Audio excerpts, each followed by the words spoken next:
As William stepped into his office, he couldn't help but feel that just maybe some of the people inside were annoyed with him. There was his sister, who was sitting on the couch with her arms folded grumpily over her chest. Zella was looking a bit haggard, which was to be expected given she'd both been de facto running his territory, while also overseeing the training of more pilots than any other person on the planet, beyond the principals of each nation's flight academies. And while she was training significantly less people than those venerable institutions, she also had access to significantly fewer resources. Then there was Piper. Easily the least frazzled of the bunch, but hardly what one could call happy. Which, again, was to be expected, given that she was, to her knowledge, working very hard to make sure a bunch of workshops spread about the country continued to churn out machine components with no as of yet discernible purpose. Then there was his Aunt Carla, who was visibly admiring the gramophone, the second prototype, that sat in the corner of the room churning out its umpteenth rendition of Ride of the Valkyries, a song he was growing thoroughly tired of, but as of yet had no alternative to, given that he'd yet to make any other recordings. And while he had the capacity to magic one up with ease, that would only lead to more awkward conversations as to where he'd gotten it. "William! William!" his aunt chirped excitedly as he stepped into the room. "You have to tell me how this thing works, and how you came up with it. I mean, it's plain music, but there's no magic." He smiled. Carla had always been his favourite aunt, mostly because she was both a bit of a rebel and about as disinterested in politics as someone could be, and still be a noble. That she was likely here acting as a spy on behalf of his mother did little to dim his pleasure at seeing her again. "I'm afraid the details are as of yet something of a trade secret," he said, ignoring the grown woman's over-exaggerated pout. "Even to family?" Carla whined. "I can say that I stumbled across the idea during my research of the flashbang and spellbolt." It was more than he'd told anyone else. Carla frowned. "I know things are a bit tense between your mother and you, but House Ashfield still has a fair amount of production capability. Certainly more than those merchants you're working with. If you send the details back home, we could practically print money." Across from the woman, Olivia winced in her seat. For his part, William's smile thinned. Given that the secrets to the flashbang spell and the spellbolt can apparently be found in the annals of the Ashfield Library, at least according to my mother, I'm sure you'll be able to figure it out without me with just a little reading. Carla paled a bit at his dry tone, recognizing the foot she'd just shoved into her mouth. One of the unfortunate downsides of being the fun, devil-may-care fighter pilot aunt, he supposed, was gaffes like this. Still, none of those choices had been his aunt or sister's decision. With that said, if either you or Olivia wanted one of your own for your personal use, I'm sure my business partners will be happy to provide us with a few early prototypes, along with a few new songs.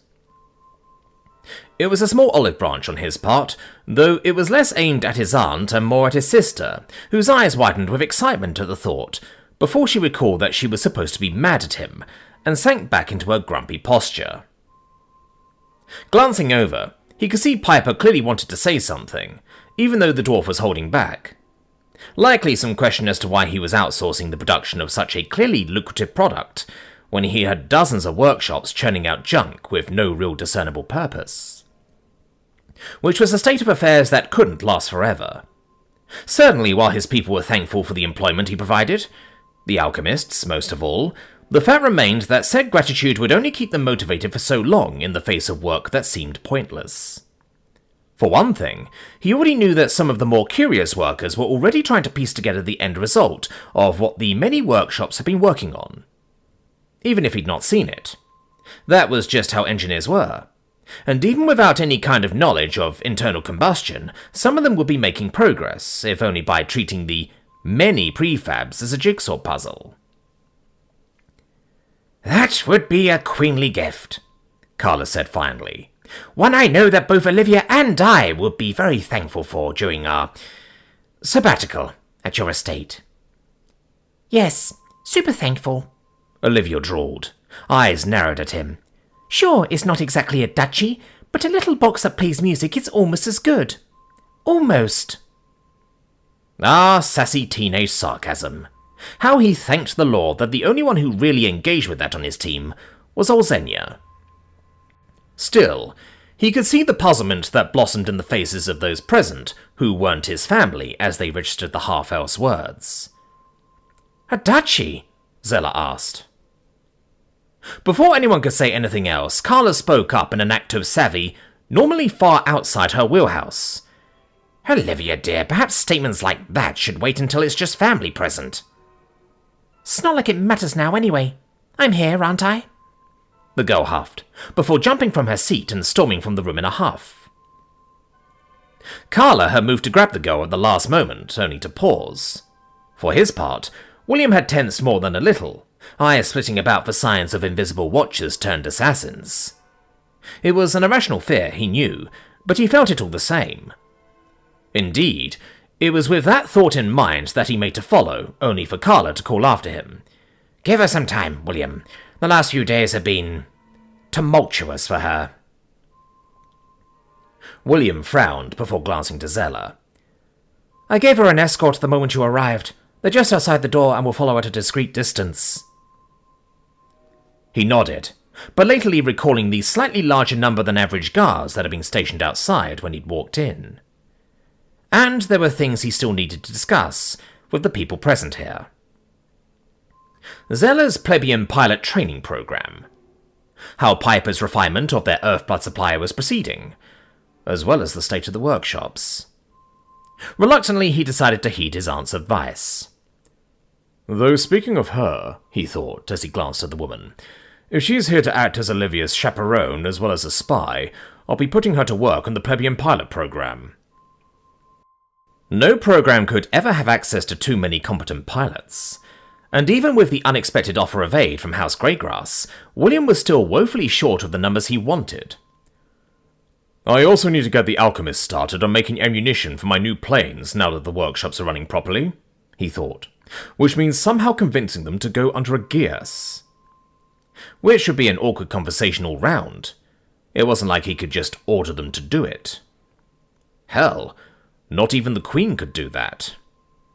And he only had a weekend to do it. Yeah, Olivia will probably need to wait a bit before I can get around to her, so I suppose it's fortunate that it's not like she's going anywhere, he thought with grim amusement. It was barely 30 minutes after he finished his tour of Redwater County's many workshops that he found himself alone in his lab again. Though there were a few new additions present. Prefab parts straight from the workshop stood strewn about the floor like so many discarded toys. And connecting each of them was a bit of steel wire. Haphazardly welded in place, it crisscrossed the room, making the whole ensemble look like some kind of absurd spiderweb, with engine parts playing the role of flies captured within. And as William raised the hood of his welding mask, he hummed in triumph as he inspected the weld he'd just made on the final piece. I really hope this works, he muttered to himself, as he moved to sit in the centre of the room, hands reaching out to grasp the nearest wire. Steel, warp, hands, mental model, engage, instant, he chanted, feeling a sudden hollow form inside him as one of his magical charges flowed out of his soul and into the void. Where a hungry Fae was ready and waiting to enact his will upon reality in return for the morsel of emotional energy he'd just provided. Indeed, it was barely a moment before the world shifted around him. Through closed eyelids, he saw the entire web of parts around him. Hazy and indistinct, but they're all the same. Anything that was steel and connected to that which he held in his hands. Which was a little absurd. What he was holding wasn't just steel. Steel was a carbon and iron alloy, but the metal in his hands undoubtedly held other impurities too. Byproducts of the forging process. Yet unlike the other bits of engine parts that were made of different materials, copper wiring and rubber tubing, that seemed as a void to his senses. Anything he considered steel was clear to him, and thus malleable. Because magic was as much about feeling as reality. Which made sense, as Fae were the ones who were really doing all this, and they were all about feelings. It just so happened to be that they were using his mind as the interpreter for his will. So he could manipulate steel, even if it wasn't all atomically iron and carbon. He smiled. This is why, even with his ability to cheat, he'd been forced to set up proper workshops for his creations, rather than just using his own magic to churn them out with this little trick. An engine was more than just steel.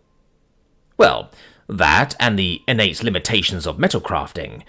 Mass was a factor here, which is why mages didn't just land on enemy ships and turn them into origami with a little creative metal bending. Creating a hole to breach through is much more doable, however, he thought, before he returned his focus to the task at hand. An undertaking that would have required minutes or hours for anyone else was the work of moments for him. Corsair Radial Engine. He could see it, more clearly than if it were right in front of him. Every nut, every bolt. He could see it all. And he could see how the metal he could feel in his hands wasn't that. So he made it so. Slowly, the parts around him started to move. Pulled together by the wire connecting them, they dragged across the stone floor of his lab. It was not fast, nor was it easy, even with his gifts. Tendrils sprang out from the mass of parts, each made of the same steel that comprised them, and each worked to better facilitate the process of pulling the prefab parts together into the right configuration. And though William had his eyes closed, he knew damn well what it looked like. Like some kind of metal variant of John Carpenter's Thing, he thought with an amused grimace. In the end, it required nearly 4 hours for the task to be done. But it did get done. When he finally opened his eyes, bones sore and creaky, and his front peculiarly wet, he found the blurry image before him matched what he'd been remembering. Corsair Radial Engine, he croaked, from a throat that was inexplicably sore. Sure, he'd had to fix a few minor defects in the parts he could feel, and it'd need testing, but for the moment, the basis of the engine existed. Wiping something from his lips, William smiled. And despite the throbbing in his head, he was only 1 spell charged down. He still had 2 more left. 2 more engines, he whispered. His smile widened as he looked at the veritable mountain of parts piled up in one corner of the room. Piper actually jumped a bit when the boss of all people stumbled into her office, just as she sat down to start the day. Void below, what the fuck happened to him? She thought, as he stumbled over to her desk, his bloodshot eyes vivid against the pale skin of his face, which in turn too was marred by the remains of crusty blood around his nose. Not that he seemed to notice any of it, as he smiled widely at her. Did the conversation with your sister go that poorly? The words were barely out of her mouth before she was kicking herself for them. She needed to get a healer over here, not make smart-ass remarks. Or maybe the guards. Had he been assaulted on the way over? It wasn't likely, but she didn't see his guards with him. And it was the crack of dawn. Yeah, I should call the guards and a healer, she thought. Indeed, she was just about to put those thoughts to action before the boy spoke with an absurdly chipper expression, albeit with a voice that sounded like sandpaper. Piper, just the woman I wanted to talk to, he said. Barely seemed to have heard her opening remarks. Earlier you said you wanted some kind of explanation as to what I've had your people working on all this time. Earlier? Did he mean yesterday? I'd be happy to offer that now, he continued, to you and a few of your colleagues. Despite the circumstances of his arrival, and the fact that she was still definitely getting both a healer and the guards, the dwarf's eyebrow quirked with interest at his words. Though that interest rapidly shifted to worry at his next words. Though before that, I have to ask, does your guild ever employ Gears to protect guild secrets? He croaked. Taking a deep breath, she chose her next words very carefully.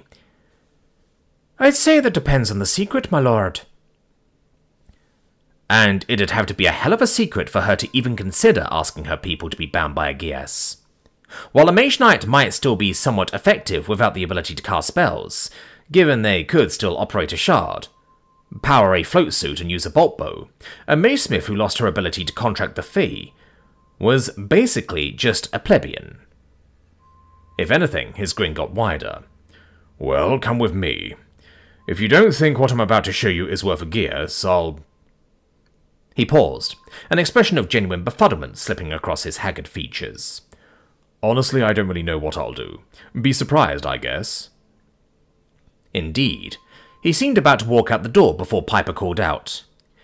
As excited as I am by the prospect, how about we wait here for just a moment? I'll need a moment to get my people together. And I can see you've had an interesting night. You might benefit from a spot of breakfast and a chance to rest your legs. He paused, reluctance written plain across his features. Finally, though, he seemed to look down at himself. Is that blood on my shirt? Piper nodded slowly. Ah, yes, I suppose that wouldn't be a terrible idea then, he said sheepishly. I really don't know how I didn't notice all this. He paused before eyeing her. You wouldn't happen to have a shower around here, would you? I think I might need one before I do anything else. Piper smiled in relief. Fortunately for both of them, this being a building for alchemists and thus filled with dangerous chemicals of all varieties, a shower of any kind was usually not too far away.